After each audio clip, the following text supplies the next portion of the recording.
there's a well-known, understood approach in the Middle East that you have to respond to force with force, and while that might not be what America wants to see Israel do, it is kind of the MO of the Middle East. And so it's not surprising to see that Israel has responded. It might actually be a little surprising that they seem to have responded as little as they did compared to what Iran did last weekend. What Iran did was just unprecedented in 40 years of hostility.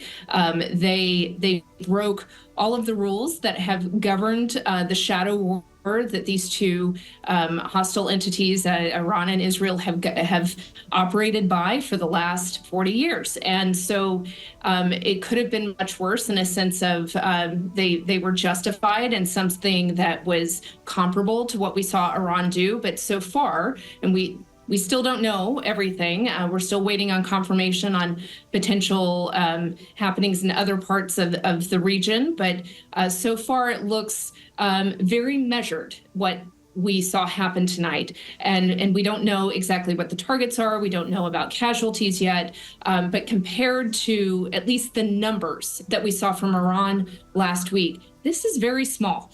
So that's maybe a bit of good news, though I think many were hoping that we might move back to shadow war, right? Like so that Israel might respond, but in a way that we didn't know it was Israel, that we didn't know that it was in response to what had happened last weekend. So it's still a very concerning moment. As the general just said, wait 72 hours. There's a lot we don't know. Will Iran retaliate? Are we going to just see this continue to escalate? That is very concerning if it does.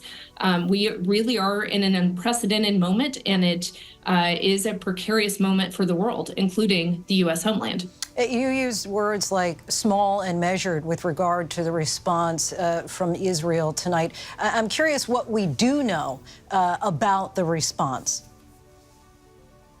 Look, we see an attack in Iran. There are reports that there might be other attacks in other parts of the region, but we don't have confirmation yet that that was in fact Israel.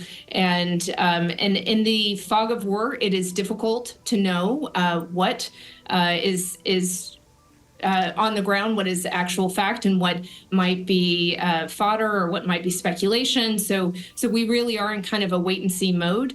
But when I say small and measured, what I mean is the number of missiles launched or airplanes launched, or in the case of Iran, with the number of drones that they launched.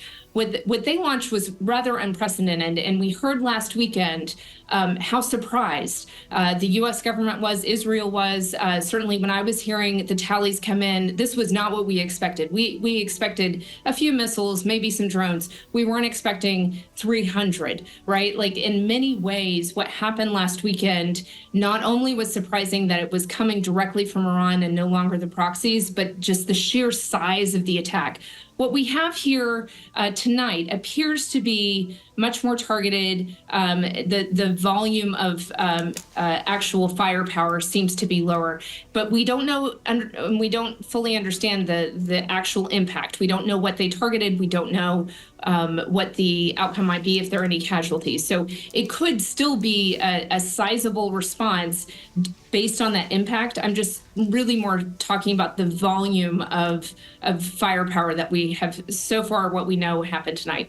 Understood. I've talked to people who have said, you know, are we on the precipice of World War III? Do you think that questions like that, comments like that are hyperbole, or do you feel like we're inching closer to that reality? I mean, look, history teaches us that small little miscommunications, small tit for tats can result in World War. That's what World War I was. So it's not hyperbole to be concerned about that. I do think it's important for us to learn from history so that as we're discussing this and discussing, you know, possible off ramps, I think that's most people's goal is how do we off ramp from this escalatory violence that we're seeing.